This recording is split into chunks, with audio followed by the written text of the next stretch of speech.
the flat, open countryside of northeast France. At the top of a slight rise, the small peasant hamlet of Serres. It's just a few houses, but with a permanent place in history. The date, the 1st of July, 1916, the opening day of the Battle of the Somme. The village was the objective of battalions formed of men from the industrial northern cities.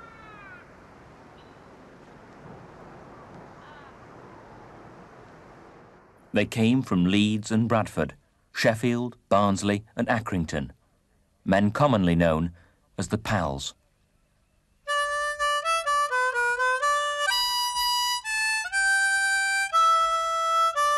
As soon as war was declared in August 1914, Kitchener, the new Minister for War, appealed for 500,000 volunteers. He wanted 100,000 in August alone. He was not to be disappointed. Men were eager to join up immediately, anxious that the war might be over before they enlisted. The northern cities were quick to answer Kitchener's call. Responding to the slogan, "Those who work together, fight together," men from the mills and pits rushed to join in the great adventure. In Bradford, the whole football team joined up. Pal would be fighting next to Pal, sharing the glory together. The honour of each town was at stake as they competed over who could raise the most volunteers. There were the Hull Commercials, the Grimsby Chums, the Manchester Clerks and Warehousemen. But quickly, everyone called them the Pals. In Leeds, an illuminated tram nightly toured the streets. It came up Dewsbury Road to the terminus here. It was illuminated, and the van got on the top and he pleading, "Come, we need you." It was awful. And when it finished, all the young men that had been watching in the crowd went on and enlisted. At the remarkable ages of 95 and 96, Clifford Hollingworth and Arthur Dalby still vividly remember being amongst the first to join the Leeds Pals. There was no feeling of anything, no excitement. The papers made a bit of excitement, but amongst the people, there was no excitement or anything like that. As a matter of fact, we hadn't got going. Everybody thought it would be over by thought it was just a Christmas. Weekend jaunt for our territorials. When the war started, I'd been engaged about a year. And I said, "We're going to get married." We were both 21. I said, "We better put it off now the war started, but it'll be over by Christmas," which everybody thought. And when it wasn't over by Christmas, we waited until we were 22. Then we got married. But when we got married, I said, "We better get married now before I go abroad, because if I get killed, you get 12 shillings a week for life." He looked at me and he said, "Sell a complexion." He says, "Prominent nose, so mole on the right cheek." Before he'd done, I felt a bit like Frankenstein. And then he said to me, he says, "What are your initials?" I says, "F.A. He says, "You're going to have a lot of trouble with that in the army." 2 days after, I'm walking past the Leeds Town Hall, and there's a great big banner across saying, "Join the Leeds Pals, enlist now." So anyway, I went home, had a word with my chums, 6 of us, and we went down. Took our names and address and all the particulars, which you'll hear later. Eventually our names was in the Yorkshire Post, the Morning Post, and out of the 6 I was the only mug they picked. Well, we were civilians, really. I mean, in fact, I'll be quite truthful with you, I didn't know infantry walked. I didn't, honestly. In little more than a month, the Leeds Pals battalion numbered 1,200 men. At first, there were no uniforms. They had to supply their own kit. They were instructed to meet at Leeds Station, where they set off on the first stage of their journey. We met at the station in Leeds. You never saw such a crowd in all your life. And all the typists and all the clerks, lady clerks and machinists and printers, girls and one thing, were all late for work that morning. The station was full of sweethearts and wives, young wives and sisters and such like. We got a marvellous send off, and then of course we arrived at Massam, where they soon sorted us out. The Leeds PAL's destination was Colsterdale, near Massam in North Yorkshire. We'd been up here about a month or 5 weeks, and it was a lovely Sunday's day. We said we'd have a walk over the moors, and this would be, the war broke out in August, and this would be perhaps beginning of November or later on. We walked on, we came across a little croft, little farm, with a shepherd's place. And that chap didn't know the war had broken out. The PALs set up camp on exposed moorland, sleeping in tents until their huts were built. Every morning, first thing, we used to run to across the beck at the bottom, or they call it a burn, not a beck, to a white house at the other side and back again. And that was before breakfast. During the day, we either did route marches round, or we did open order over the moors here. Yes. But we did everything but trench warfare. After completing over a year's training in England, Arthur Dalby and Clifford Hollingworth went with the rest of the Leeds PALs to Egypt. But it wasn't long before they and all the PALs from other northern towns and cities found themselves heading for the Western Front in France. They were to join the British Fourth Army, which now numbered over 500,000 men. They were expected to achieve the breakthrough of the German lines, which had eluded the Allies for nearly 2 years. For many, it was their first opportunity to leave their hometowns and cities. The furthest I'd been abroad was the Isle of Man. No, I'd never been abroad either. Hadn't been, apart from working, hadn't been anywhere. As soldiers such, we were in country districts, small villages, and the women on the farms, and all the men were in the war because in conscription in France, you know. And what surprised me was no men. That's what surprised me. But we got on very well with the ladies, and the ladies were very nice to us. The preparations for the big attack had been going on for months. Huge quantities of ammunition were moved up to the front. There was a gun for every 15 yards of the British line. After the heavy bombardment, which was to precede the British attack, it was anticipated that no German soldier would be left alive. In all, over 1.5 million shells were fired at the enemy lines in just 1 week. So we went up the line, and when we got up the line, well, of course, it's pandemonium. I've still to find a man who can talk about what a barrage is like and put it down in words, because there's no words can describe a barrage. It's just hell let loose.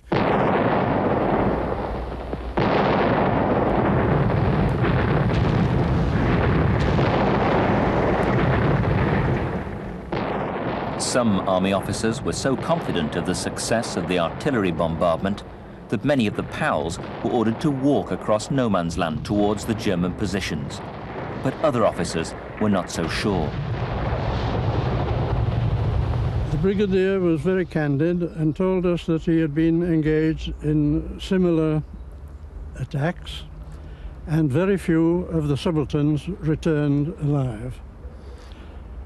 And he anticipated the same would happen to us. They took us out into the country, behind the lines, and they had it all threaded out on the street. The red lines, blue lines, tapes, representing temps, and they drew them up by tapes and pegs of our objective, and he was told where we had to go to. Now, when you get to that red line, wait until the next one. When you get to the blue line, wait. This was all right in theory by the headquarters, but when you come to do anything in practice, theory goes out the window. No good. After a sleepless night, thanks to the constant shelling, dawn broke on the 1st of July, 1916. Most of the PALs had no choice but to spend the night standing up in the trenches, as there was nowhere to sleep. But spirits were high. Most of the PALs believed they would meet no opposition from the Germans. It would be a walkover. I don't think really that I was ever scared. I found it very unpleasant, as everybody else did. but you were usually so busily engaged when the danger was greatest that you hadn't time to be scared. Eventually got into trenches, we were awarded where we should be, allotted where we should be, and I was with Sergeant Summersgill of the water party. I was strapped up with a watering can, full fighting regalia, watering can in front of me, which was a petrol can full of water, and one behind me. And at 7:30 on Saturday morning, they went over.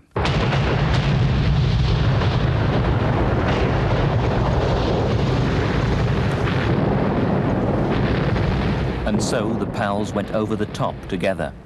Men from the same factory and warehouse, pit and mill, men from the same street, the same family, all firm in the belief that victory was only a few hundred yards walk away in the village of Serres. The pals who had worked together and lived together were at last to fight together.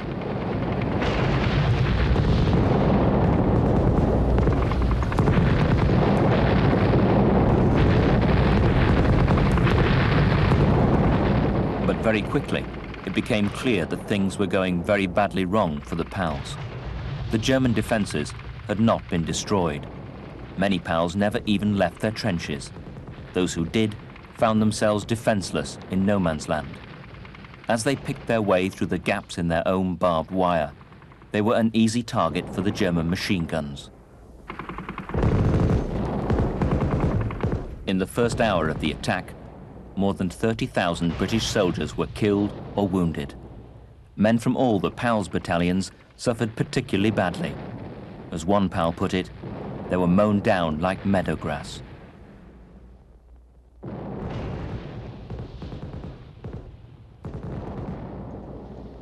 Wounded started coming through, and we got rid of some of those, and then we went forward up because Jerry was making a counterattack. I went over in the second wave, but by the time I got over, the battle was practically finished. Although many of the wounded men did make it back to the field dressing stations, many more died where they fell. As the day wore on, the scale of the slaughter became only too apparent. 319 of the Leeds PALs were wounded, 209 were killed. Of the 700 Accrington PALs, 585 lay dead or wounded.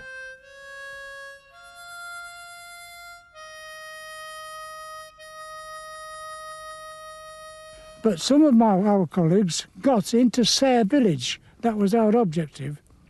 Snowy Howard, some Devon Light Infantrymen, East Yorkshiremen, and 2 or 3 men, they got into the village, but unfortunately they were outnumbered, they were taken prisoner. At the end of the day, the time came to bury the dead and to start counting the cost. In just one day, the fateful 1st of July, over 19,000 men were killed and over 37,000 wounded or missing. The PALS battalions, which had started the day with such courage, such high hopes, had simply ceased to exist. Just as they had lived, worked and fought so closely together, so they died.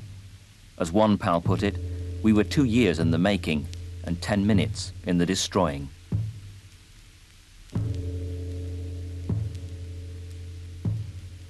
We'd been up there 5 days, and it was 5 days a long time.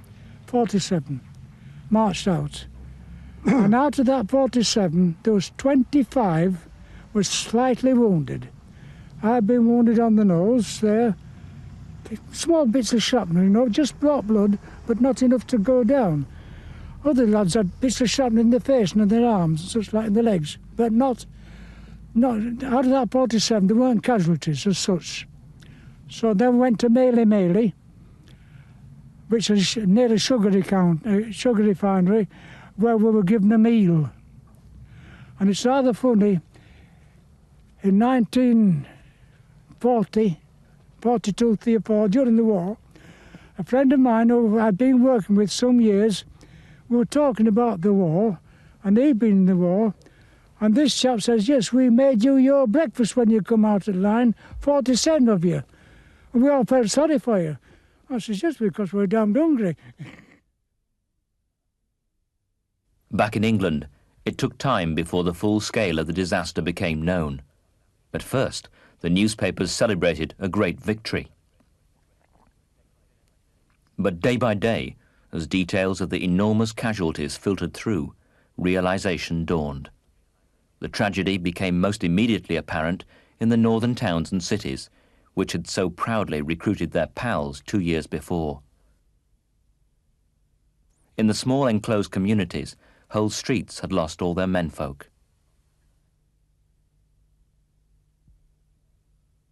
In France, the pals who had fallen together were buried together.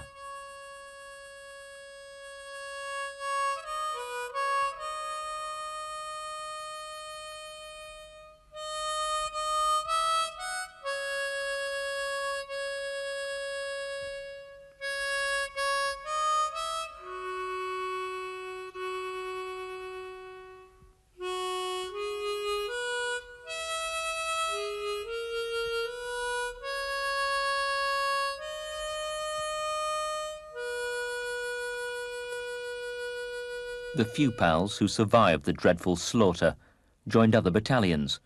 Arthur Dalby and Clifford Hollingworth fought on until 1918, when both of them were wounded. I was sat like this. We were on an embankment and I dug a hole in the embankment. Jerry was over there and I was there and we crouched like that. We were all crouched in this embankment because there was nothing going on, which sent us up. When this bullet went in my neck on my right and come out of my left. And hit a chap on the next to me on his tin hat. I knew it went through because he got it. And this chap Carney, he got two across the forehead, and it was a sniper that got behind our lines, and he was having a good time until some of our fellows went and investigated and they found him. So anyway, it didn't go any further. Enough said. My doctor said there was just enough room to go between the spinal cord and the spine. When I went to the hospital at Swanee in Belgium, it was an old convent. The German doctor, when he examined me, he says, "Verdood, man, verdood." So anyway, I looked at him. The interpreter said, "The doctor says you should have been dead." I said, "Well, I'll tell him I'm not." That was 1918. I was wounded, then I was taken prisoner, and then I was gassed by our own gas shells. All in one day. Eventually I got gas and I got it in my eyes. And I don't know whether I don't know what effect it had, but I don't remember being taken away on a stretcher. First time I came to, not to be able to see, I was in the train on my way to, I finished up at Porripla. And for 3 weeks, I was totally blind. And the doctor said, "You haven't got mustard gas, you've got shell gas." He says, "You'll get your sight back." And at about 24 years old, it's a worrying time if you're blind. But my eyes got better and better as I got stronger, but I was still in hospital when the war finished. I mean, I like to remember certain things, but I won't tell you about things that happened in the trenches because everybody thinks when you're talking about what happened in the trenches, you're pulling a line.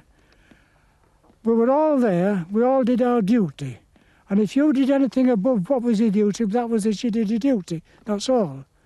And I very seldom talk about what happened in the trenches, and I could tell you a lot. I could tell you one instance when there were 7 of us stood together, a shell burst and I was the only one that stood. Now, you might think I'm telling you a story about that, but out of those other 6, there were 4 killed and 2 were wounded. And I stood like that. It didn't even knock my hat off in the front line. Just stopped in and I was unscathed. Now, don't ask me why, I can't tell you. And I won't say somebody up there likes me, because that could be sacrilege. But that instance alone, and I never told it to anybody, I didn't tell my wife, because I don't talk about it. It was a chapter in history that I wanted to forget. It was so horrible, because instead of living like a human being, I lived like a termite. Lice-ridden, rat-ridden, muck-ridden, Mud, slime, whatever you like to call it. Filth. And that's war. Not killing one another, the way you have to live. Even going to the toilets, you to risk your life. To go to the plain toilet to do the duties of nature. And you were dead and smoke. That was, every toilet was on a sniper's book. That was another thing in the front line. Oh, it's a terrible thing. Today, little remains of the battlefield to remind people of its bitter history. Just the odd shell casing and a few rusty posts which once supported the barbed wire.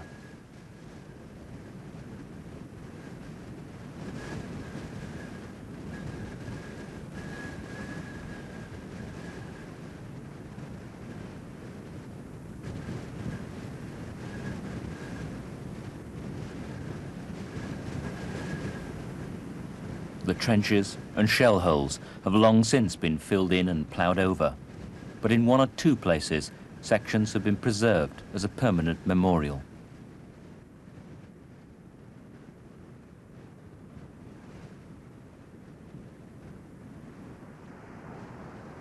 At Colsterdale, training ground of the Leeds Pals, little remains. Only 4 of their number survive. 2 are too frail to make the journey back to Colsterdale, but Arthur Dalby and Clifford Hollingworth often return to pay their respects and to remember. It's about the 250th time I've been up now. Oh, well, it might be 251 or 49, you never know, because that's not such a good counter. Anyway, here we are. Last time I was up about 3 weeks ago, it was raining and these steps were very slippy, so be careful. Right? Yes, I'm up, Arthur. Thank you.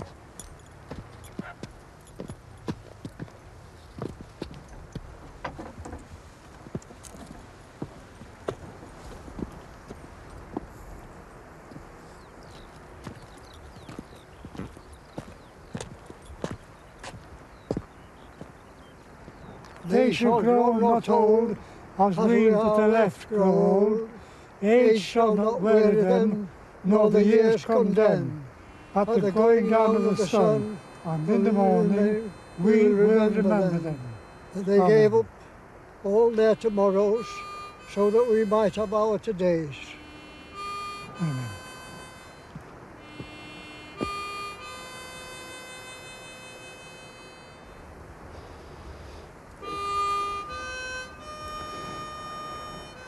Let's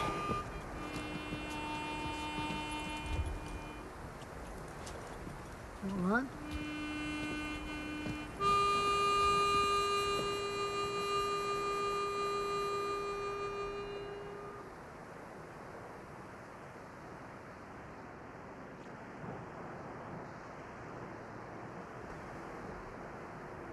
Others called them the Pals. Was this the way they were? Oh, I think so. I was. I think so, because... as far as I know, I haven't had a wrong word with a single person in the Leeds Pals. Not one. To be quite truthful, I made the finest number of friends I've ever known any man to have.